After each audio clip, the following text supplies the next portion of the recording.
Isang liham para sa aking magulang. Wala akong sapat na salita. Wala kang katumbas niyong pag-aruga. Ama, ina, inaalay ko sa inyo itong binuo kong tula upang ipabatid na ako'y pagod na. Para sa aking ama, masakit man isipin ang buhay. Sa tuwing uuwi kang lasing ako'y nanlulupaypay.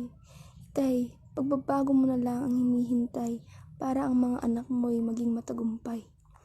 Patawad na din sa aking pagiging masuway. Subalit itay, ang katwiran ko'y aking susundin. Ang mapagtagumpayan ang nais kong kamtin. Hindi ko nais masaktan ka, ama, paumanhin. Itay, makita kang pagod ako'y nandulumo. Hirap ka't may sakit ay hindi magandang tagpo. Isang araw nagising ako, tanging almusal mo'y sigarilyo. Kabadong ang aking bibig, nasabihin ni Tay, tama na po. Inay, sa pagkadapa ko'y biglang dampot ng iyong mga kamay. Nais kong makuha ang intensyon niyo't pagmamahal, inay.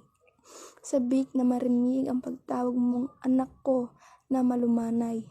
At yakapin ng higpit habang ang mga kamay ay hindi magkahiwalay. Isang karampot na suporta, ma. Isang pagsilip ng ngiti lang sana. Isang paghagod sa likod lang sana sa tuwing ako'y naluluha. Inay, tanging hiling ko, dinggin naman sana. Sinigaw ko po ang pakiusap.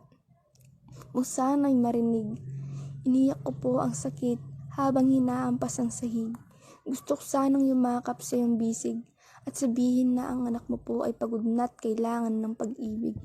Ama, ina, hindi ko po hangad ang marangyang buhay. Sapat na sa akin ang buo na matatag sa paglalakbay. Sapat na sa akin ang may magulang na karamay. At higit sa lahat, ang pagmamahalan, inay, itay.